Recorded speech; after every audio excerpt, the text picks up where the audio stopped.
course I did. I met some fascinating people. Now, you turned your height, as you said, into a great advantage. Nonetheless, early on, it was apparently the custom for actors to be obliged to remain on the set. Is that correct? That you were not given many breaks. You put in the book that you spent many hours waiting to be called on or whatever. Yes, films were made at a much more leisurely pace in those days. I mean, I can remember one particular cameraman who is dead now, so I can mention his name. He was a genius. In fact, he was the cameraman of The Third Man, I think, and some of the other Carol Reed films.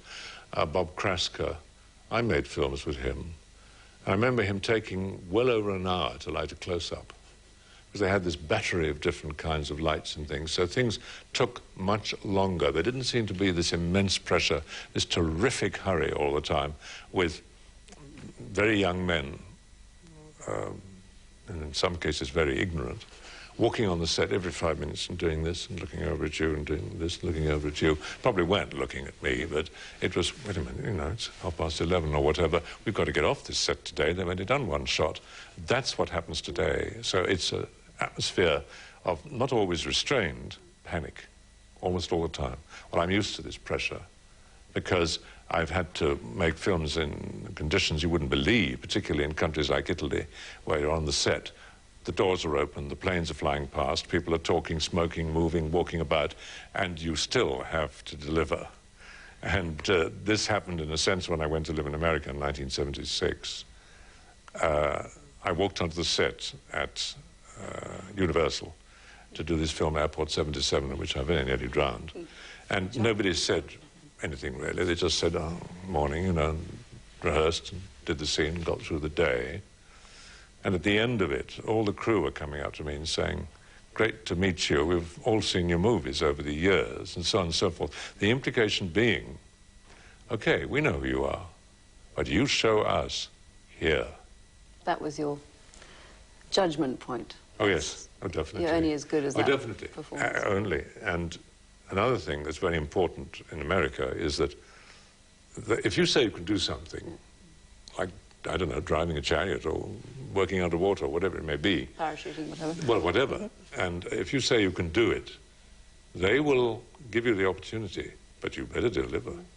You, though, had another passion in those early days, or another craft that you learned, because you've got to have a wonderful voice. You're passionate about opera, and you spent many hours whiling away the time learning about opera, didn't you? Oh, yes. I mean, the first opera I ever saw in my life was in 1944 in Naples, just after the fall of the city. And it was the famous Barbara of Seville, which is the first opera I would take anybody to anyway, because it's such fun and it's easy to associate with. And I saw that with some very great singers, and that really started my love of opera, so that's 53 years ago. Then I found out about my great-grandparents. Then I discovered by chance in Sweden that I actually had a singing voice. And how by chance? How did you discover? Well, I was singing away student songs, you know, in private in a house, which everybody did in those days in Sweden. Not in front of the mirror, no, with a lot of other people. And a man came up and took me by the sleeve, and I turned around, and I was absolutely flabbergasted because I knew who he was. And he said, you've got a voice. He had a strong Swedish accent, so he said, you've got the voice. Who was he? The greatest tenor of his time, Jussi Björling. And he said, come to the opera tomorrow morning at 11 o'clock. And sing. And I said, but Mr. Björling, I'm not a singer, I'm not a trained singer. No, but you have the voice. I want to hear it. Other people want to hear it. Just make the sounds. So I did. And they said, well, you know, if you want to, we can take you in, train you, you become a member of the company, go up the ladder. You said no? No, I didn't say no. I had to say no, because they did say, of course, you've got to keep yourself. And I didn't have the money. It's as simple as that. It's the one great regret of my life. On the other hand, I don't think I would be singing as an opera singer now at 75. And whereas you can act until the day you go to until the day comes when I can't anymore. Now, Frankenstein, I know you consider to have been not so much a landmark in your career, but perhaps one that held you back or gave you that reputation for being just a villain. That was the first horror movie I was ever in, a word I detest, and so do all of us who've made that kind of film. Why? Well, I'm quoting Boris Karloff now, and I'm quoting Lon Chaney Sr. It's a kind of degenerate, derogatory word, and it suggests something obscene and foul and revolting and so on, which some of these films are, there's no question about that. Fairy stories. Wasn't the most well-mannered of villains. but you have to make the unbelievable believable, don't you? You're not dealing with reality there. And we made, in some cases, classic films, but to me, they were really fairy stories. They were fantasies, terrorism without risk, if you like. It's like the enchanter who appears in front of you and says, look, nothing up this sleeve, nothing up that sleeve. Come with me into the magic world. And of make-believe, or whatever you like. But that's what we did. That's all very positive, but you actually say that for you it's almost, it became the curse of Dracula. Yes, that's true, it did for a time. It wasn't the way I thought I'd make my name. I don't know how I thought I would, but it certainly wasn't the one I expected. However, I realized the enormous importance of this, and that's why I took it, because nobody had evinced very much interest in me appearing as myself. And I thought, well, if I make myself unrecognizable completely, and it works, maybe people will say, I wonder what he really looks like, and then see what happens. So, of course, in The Curse of Frankenstein, which was the beginning of an era for the British cinema, and certainly Hammer was the most successful independent British production company in history. It was the beginning of what I call my graveyard period. And I went from that to playing Dracula and so on, where I did look more or less the way I did look. And it started a whole new career, like liftoff from the launching pad for me. But there's always a danger in this sort of situation. The penalty of success, the other side of the coin, that you become so associated with what's made you known, people think that's all you do. And it is true to say that between 1957 and about 1969 or 70, I was typecast. But I haven't been typecast for the last 27 years, and the proof is on the screen. I've spent all these years doing things in front of a camera which people didn't expect, doing things which surprised them, doing things that were perhaps unconventional in relation to the character I was playing. But above all, I have proved people wrong. The producers, the directors, the executives, the casting directors who say, of course, he only does one kind of picture, you know, and it just kills people and so on and so forth. I have proved them wrong again and again and again, and they don't like it at all. And I know that gives you a great deal of satisfaction. We'll be talking about more of those incidents in a moment. We're pausing for a quick break on VIP, but stay with me, because Christopher Lee will be here after the break.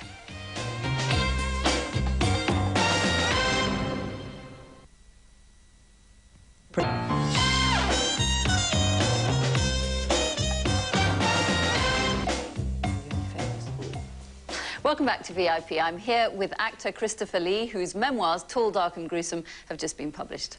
Now, Christopher, one of the things, of course, that I have garnered from the book is that when it came to making the second Dracula film, you weren't altogether pleased with the script. In fact, you said you only hissed and spat in it. Pretty well, yes, because I read the script and I did say to someone, I forget who, I really cannot say these lines. I didn't visualize myself suddenly materializing in front of the camera and saying, I am the apocalypse. Not that anybody would even understand what it meant, I don't think, but one of the four horsemen, perhaps. But I said, no, I can't say these lines, I can't say these lines. But then you see, I used to say this all the time to Hammer, and it's now a fact. I've said it many times, and it's the truth. I used to say to them, why don't you use Bram Stoker's lines, his words? Because you don't. You write these stories, and then you think, oh, well, how are we going to fit the character in? And as I make quite clear in that book, I turned down the last 5. I said, I don't want to do them. You know, the story's just gone completely berserk. There's nothing connected with Stoker at all. And they said, you've got to do it, you've got to do it. And I said, no, I don't have to do it, I don't have to do it. And this went on and on and on. Eventually, Jimmy Carreras, who was the head of Hammer, rang me up in a terrible state and said, I'm much too old to go through all this stress and tension and trauma and worry. And I said, I don't know what you're talking about, Jim, but I don't want to do this picture. You've got to, you've got to, you've got to. This happened 5 times. And I said, why? He said, because I've already sold it to America with you in the lead, and think of the people who put out a work if you don't do it. Nonetheless, one of the positive things that did happened because of the Hammer movies was your relationship with Peter Cushing. Friendship, well, I should say, with Peter Cushing. I miss him. I miss him terribly now. I always will. We've got a picture of him here. That was yes, when... I think that sums up how we feel about each other, and that picture was taken after the death of his wife. The best of enemies. So he didn't have very much to, yes, he didn't have very much to smile about. But what was it? He was a wonderfully saintly person. Yeah, what was it about working with him, do you think, that sort of made that so special? One of those very fortunate coincidences that it just happened. It was... You mean the chemistry, the on-screen? The chemistry, yeah. it was just there from the very beginning, and the humour. Because I used to make him laugh a lot, and he used to make me laugh a lot. Right to the end of his life, I would ring him up and say certain things which I can't say now to anybody else. Usually as Sylvester the Cat or Yosemite Sam or somebody like that. And I only had to make a sound even on the telephone. He immediately would work. Immediately. And what I was going to say, well, we had a relationship which lasted from 1957 to 1994, so it's 37 years. Fantastic. And as I said, I miss him greatly because there isn't anybody left with whom I can share that particular kind of idiotic humour, if you like. But we loved it. And I loved him. There was no question, everybody did. Christopher, another great villain you played was Scaramanga in Man with a Golden Gun, a James Bond epic, of course. Yes, I was very glad to appear in that film for a variety of reasons. One is that a Bond film is unique and no expense is spared, except perhaps in the salaries of the other actors, and incling me. Unlike the Dracula films. Sorry? Unlike the Dracula films. Oh, yes, well, we were paid fortunes, of course. There's enormous sums of money.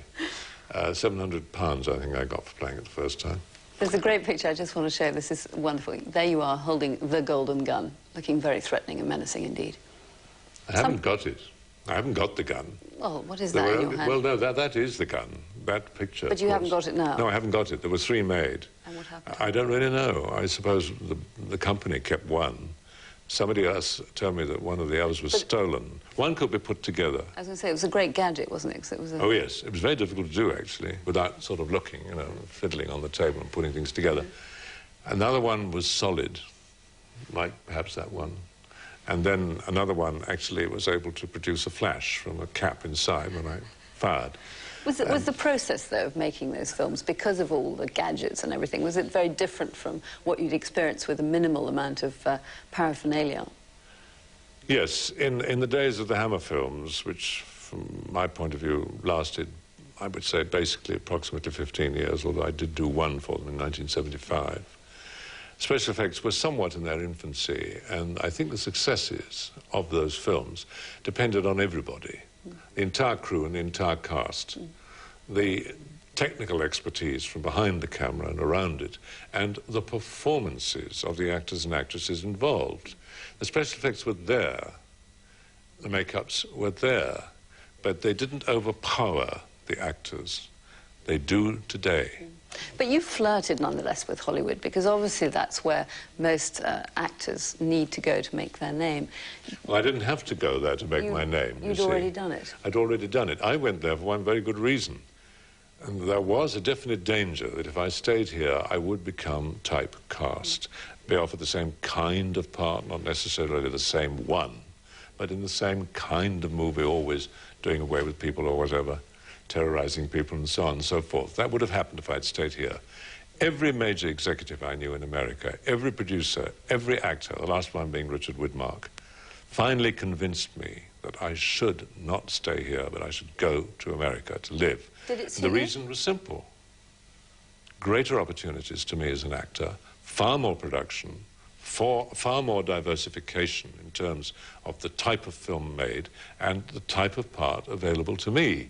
And I spent 10 years there, and I proved my point, and there was nothing left to prove. But what was perhaps, in your mind, your greatest sort of achievement and your greatest role, or perhaps the one you enjoyed the most?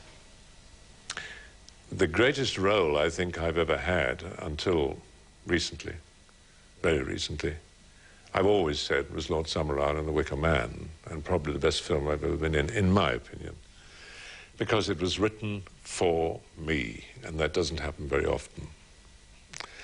That was 25 years ago. But recently, last March, April and May of this year, I appeared in a picture in Pakistan in which I played the founder of the nation, Muhammad Ali Jinnah. Jinnah. And the film is called Jinnah. In a film called Jinnah. And that was the greatest responsibility I have ever had as an actor. Because and the greatest based challenge. On a real man, obviously. Yes, and I went to the country that he created, and I was in front of thousands and thousands of people, and with thousands and thousands of people yeah. watching every gesture, and listening to every word, with obviously better informed than I was in some respects. And here I am playing the founder of their nation in their country, in front of them. And the responsibility was absolutely gigantic. We've got a clip, so let's take a look. It is I who should ask you for forgiveness for any part I've had in what has happened to you. No, sir, no. I bless you with all my heart. Allah blesses you. Pakistan, Zindabad. Pakistan, Zindabad. Pakistan, Zindabad. Pakistan, Zindabad. Qaid-e-Azam, Zindabad. Pakistan, Zindabad. Qaid-e-Azam, Zindabad. Pakistan, Zindabad. Qaid-e-Azam, Zindabad. Very emotional scene. See you crying there. The most emotional scene I've ever played in 50 years as an actor, in all the films I've been in, all the work I've done, because that was not acted. He goes to visit this refugee column, which is based, of course, entirely on historical fact, the Muslims of India leaving India to go to Pakistan. He's already seen the mother of this little girl killed, but of course he doesn't know it's her mother. And he goes down to talk to the people, and he talks to the little girl and says, Pakistan was made for you, you will be happy there, or words to that effect, and there's a brave girl, and so on. But he still doesn't quite know that her mother has been killed, and the one he saw being killed. But then the father says, well, she lost her mother, and he suddenly realizes what has happened. The father you saw there, a very fine Pakistani actor, he was so moving, and the little girl, who of course is not a professional, naturally, and the people all around there were so involved that when he said, but it is not your fault, we were behind you, well, you saw what he said, and eventually ends up saying, Pakistan Zindabad, long live Pakistan, and then Qaid-e-Azam, which is the leader of the nation, the father of the nation, Zindabad. And it got to me, it really got to me that when he was doing this, I was so overcome that was not acting. I was really crying, and every time we played that scene, I really did cry. And you felt the historical responsibility, presumably, as an actor, of carrying that moment onto the screen. Yeah. Tremendous. But then I spent my whole career living by challenge, and it's not a bad thing, you know. Well, I think in the book there are many great anecdotal stories, many challenges, and at the end you say, what do I do for an encore? What do you think you will do for an encore? I don't know, really. Just go on and still try to do things I haven't done before, if I can find them. Still try and convince people sometimes that I'm not maybe 6 weeks too old for a part. And one ambition fulfilled, I know, is that you've released your own CD of tracks. Ah, yes. Well, that is true. I have sung Operatic. in movies. Yes, well, not entirely, but I have sung in films. And, in fact, I sang a song written for me by the Rocky Horror people. It was a brilliant song, all about drinks, called Name Your Poison. And I did The King and I, which is coming out very soon, and so on. And there's plenty more encores. Yes, because, you see, in this record, I did something which I don't think anybody's done in history, in musical history or recorded history. I was 74 years old. I'm not a trained singer. I can't read music. And I sang these 15 songs in 5 days in Los Angeles last year. And they go from Gilbert and Sullivan and Sweeney Todd, Sondheim, and 2 cowboys, Western songs, sung with a Western accent like that, you know, that kind of thing. And then it goes into French, opera, German, Italian, and Russian. It's quite a mixture. It's a curiosity, certainly, but at least I got the chance to show that I could do it. And, well, I guess it's never too late. You've shown that many times in your life. Thank you very much indeed for joining us today on VIP. Thank you. We've run out of time, sadly, on VIP, but my great thanks to my special guest tonight, Christopher Lee. Join me again next time for more chat with celebrities and newsmakers from around the world. Bye-bye.